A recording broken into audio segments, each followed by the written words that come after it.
if you can't win, don't lose is a well-worn footballing phrase.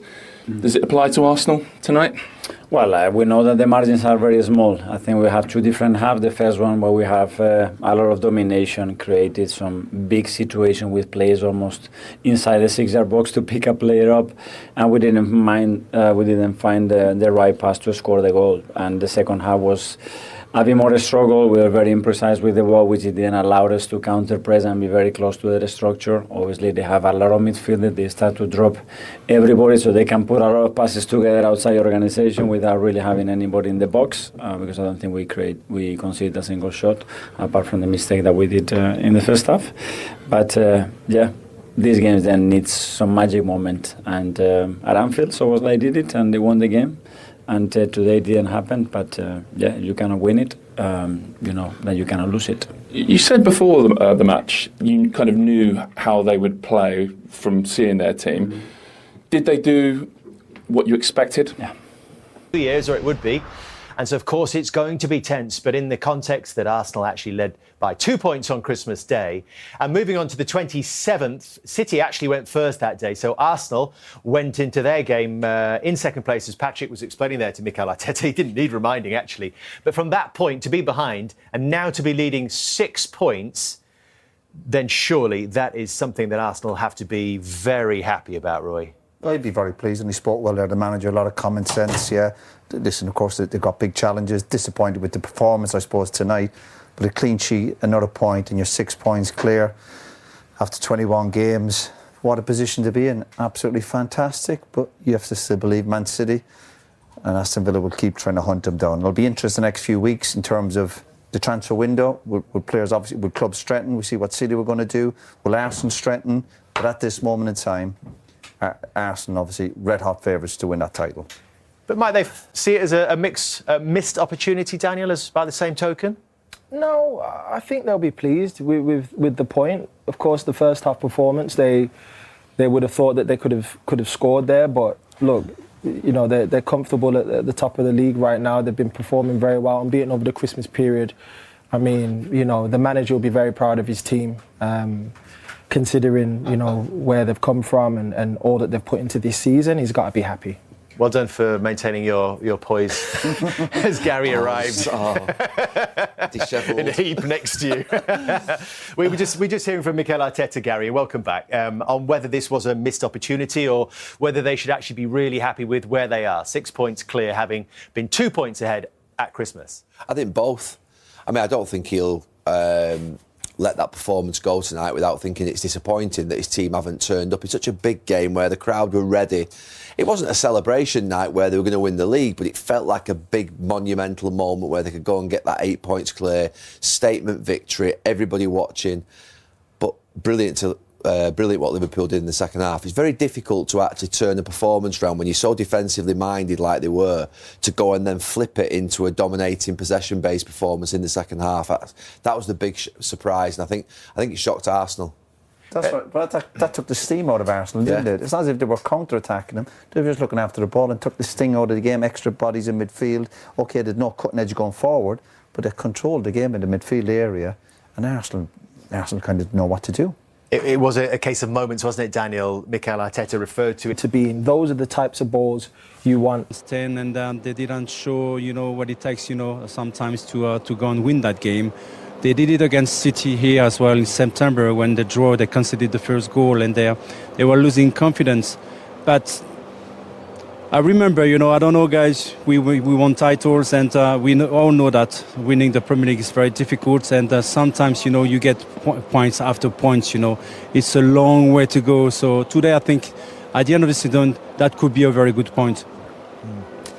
Yeah, and I think if you look at Mikel Arteta, if you said to him before this midweek set of games, Arsenal had the toughest, game playing against Liverpool. So Manchester City, you'd have expected them to win. Aston Villa had a game as well. They've got out of these set of fixtures, one game less. A difficult game out the way, and no deficit in terms of against their rivals. So overall, okay, little bit of a missed opportunity, maybe. But I think if you said to Mikel Arteta 2 days ago, you're still all going to be, on the same points as Villa, Manchester City and Arsenal, is still going to be 6 points ahead, he would have absolutely been delighted, because that's the hardest game of the lot. Yeah, and we don't have to play Liverpool again. You know what I mean?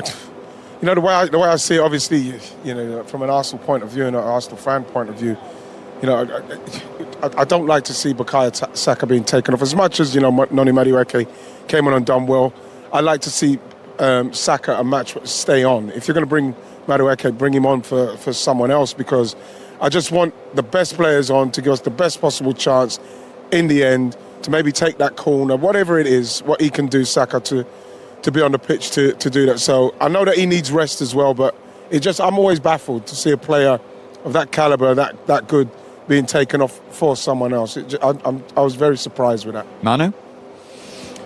Well, he's not the only one, that has not been very good today. I think he had a good first 25 minutes. He took advantage, on Kerkez many times, but they were missing, technical skills at the end for the passes and great movement as well in the penalty area.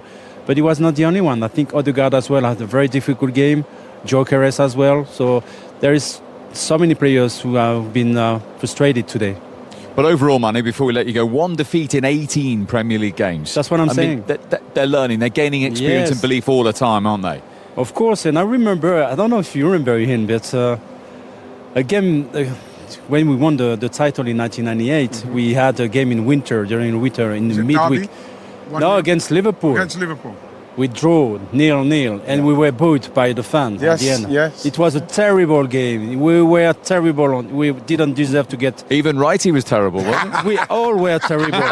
It was a frozen night, It was freezing, We drew 0-0, and we thought ourselves, we didn't deserve to win that game, but at the end we won the title. Yes. Let's hope that's an omen. Yes, Listen, good to see you. Thank you very much indeed. Manu Petit, as always, with us. Let's get some more Arsenal reaction now. Here's the skipper, Martin Odegaard. Well, Martin, in the circumstances, does it feel like at least a half-decent point, or you stood there thinking, nah, 2 dropped? Obviously, I wanted to win, so it's always 2 points drop when you don't do that. We have to look at where we are. We're in a good position. We've had some incredible games, good run of games, good results. And when you can't win, then at least make sure you don't lose. And we'll take the point and move on. So some lessons to learn from the game, but in the end it's a point and we move on. What did you make of the flow of the match and how that changed first half to second half? I presume you'd agree. First half you were well on top, and that changed in the second 45 minutes. Yeah, for sure. I think we were the better team in the first half, controlled pretty much everything, and had a few good moments where we could have maybe scored a goal or whatever. And then second half, they had the ball a lot, they controlled it, but at the same time I felt like they didn't create much. I feel like they only had the 2 shots from that free kicks, pretty much. We could have done more in the second half to create a bit more, but they didn't do much. So I guess the point is a fair result in the end. So yeah. How much of a factor were conditions? It was, especially that first 20 minutes, really wet. It was.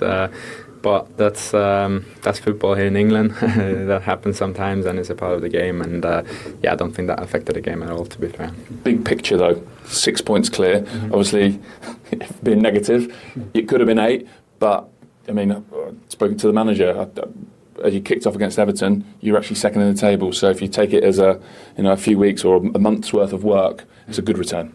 Yeah, we know where we are. We're where we want to be at the top of the table, and it's not easy to be there in this league. And we have to be happy where we are and make sure we improve all the time. Today we could have done a few things better, but in the bigger picture we're in a really good position. And we just have to keep going, keep building, and keep improving. Thank you. Thank you. Yeah, 16 points from 18, as we've been mentioning, 6 points clear. And it is important to remember, if you'd said to Mikel Arteta in August, right, middle of January, you're going to draw 0-0 with Liverpool and be 6 points clear at the top of the table. With the squad that you've built this season, absolutely would. The only other game I've been as disappointed as this one was the Wolves game here, and we won that one. I always say that we have to win all our own games, but if you're going to play Liverpool and play as poorly as we did and still get a point and be 6 points ahead, we can't complain with that. You know what I mean? Because it's still going to be a good point come the end of the season, depending on how close this gets. So you've got to take the points, take the positivity, and move to the next game. Yeah, and they're there to be shot at now, as they have been for weeks, which brings a I know you want to be top in some ways with 6 more points, but it brings a new added pressure that they haven't had. They've always been the ones relatively chasing Liverpool or City in the last few years. Yeah, absolutely. You know, to be the champions, you don't get it handed on a plate. It's going to be difficult, and it's a long time to be in front. But while they've got that cushion, it does take the pressure off. If you're only 2 points clear and you think, oh, one slip up and it could be the other way around, but while they've got this cushion, it does take that pressure off a little bit. So they're in a wonderful position. They're not conceding many goals at all. They've got lots of different options in attack. Yes, they didn't score today, but that was a clash of the big hitters today. Reigning champions against champions elect. It was first one to blink, really. I thought it might be a few goals. The conditions were wet and a little bit blustery, but I thought there might have been a few goals, and maybe if there had been an early goal, it would have opened up. But you know, both sets of defenders, both pairs of centre halves are as good as you're going to see in world football at the minute. You've just probably seen 4 central defenders. Yes, Konate's not had a great season, maybe Van Dijk as well, but in general, they're as good as you'll watch in world football. Michael's saying they've got good attacking options. We had a good discussion about Gyökeres before the game. He lasted 64 minutes today. You just heard Mikel Arteta saying we had 2 or 3 deliveries into the penalty area and we didn't have anyone on the end of them. How can he improve this, Wrighty? Well, this is what you think you've bought. Because listen, you want people to score. You want them to take chances when the chances come. But when you're paying the kind of monies that you pay now for the strikers, what you want more movement. You want to be trying to getting yourself in the middle of the box. Whatever happens, if you watch this run, what's being made. You know, at some stage, you've got to think to yourself, can I pull out? I can't keep just going. Look at this one. Konate, look, nothing. It's a ball in. At some stage, you know that ball's coming. You've got to do more to at least get away from him. This is what I'm saying. These are the things that he has to do. And at the moment, you're not getting enough in that respect because, again, like the first half, you know, you're going to get games like this where it's going to be tight and it can take movement. I talk about Šeško's goal against Burnley. You know, great cross. You know the cross is coming in. Brilliant movement before and great finish. Those are the things that makes the difference in these games. That moment, those moments, Mike, that might be all you get because you look at his touches, you know, what he's had in the game, whatever it is. I don't know how many touches he had in the first half. 7. 7. The fact is, I remember Haaland last season, I think it was against Forest. I think they said he had 11 touches. He scored 3 goals. No one cares. I don't care if I've had 5 touches, but one of them's a goal. I don't care. And the way you do that is when you're in the box, you make that movement. You cause defenders problems by moving. I think he's too static in the box. So when the ball's coming, it's either going behind him or he's not anticipating and making movements to make things happen. He's not gambling enough. And when you look at his numbers there, 3 goals from open play, and they're against, no disrespect to him, Burnley, Everton, Nottingham Forest. In a blockbuster like this, he hasn't registered a single goal yet in a big clash for Arsenal.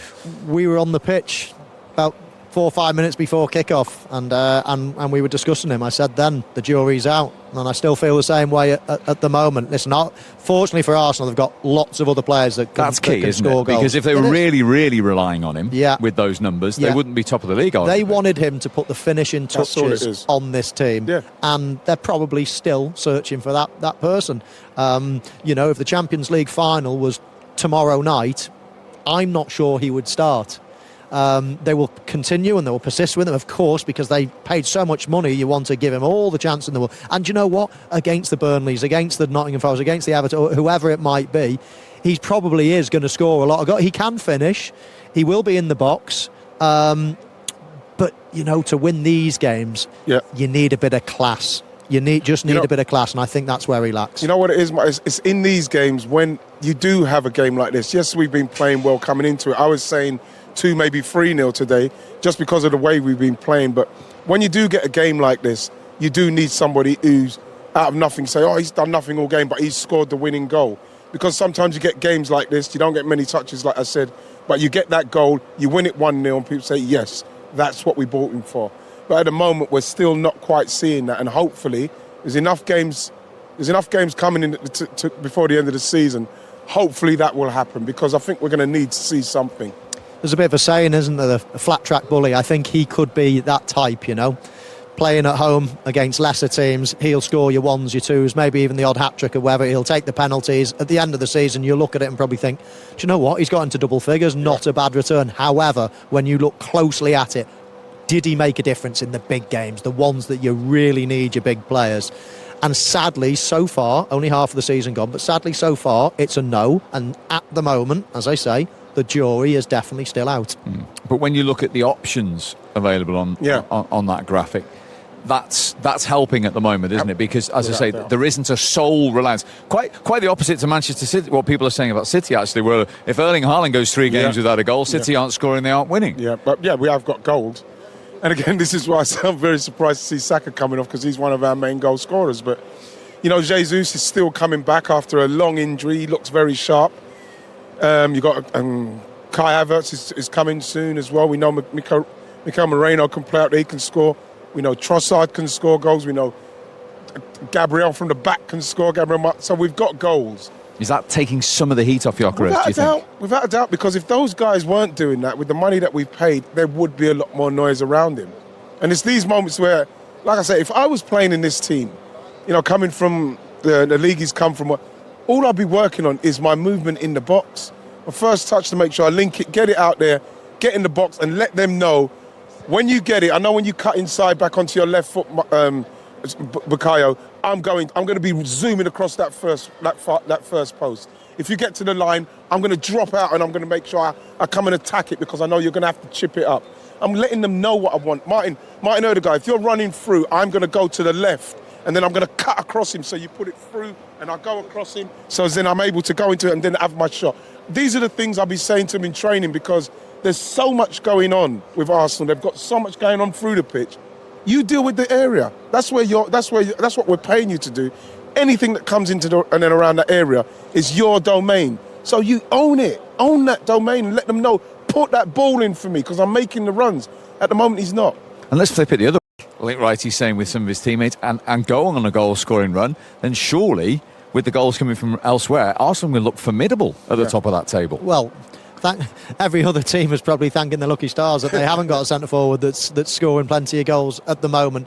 And, you know, they're not easy to find. You know, you look at the Premier League, who people have signed over the last season to come into the Premier League. Sesko, OK, he scored a couple last night, but he's not hit the ground running. You look at, you know, Gyökeres, not really. Voltemade is probably the one that Liverpool with Núñez even, exactly. 85 million. Isak hasn't scored too many goals, but he was already a Premier League player. But the Premier League have got lots of, you know, the team's got lots of them. They're bringing some of the best players that are on the market from around the world, and not many of them are hitting the ground running. There's a dearth of centre forwards in world football at the moment. You know, players like, you know, Gyökeres scoring dozens and dozens of goals in a season in Portugal. Bring them to the Premier League, it's a different ball game. So, yeah, there's not that many out. I feel sorry for Mikel Arteta in a way, in that he knows that was the problem. And you search around the world and you think, right, we've got a big pot of money to spend. What are our options? There are not that many options around, as you can quite clearly see. So not an easy position to fill at the moment.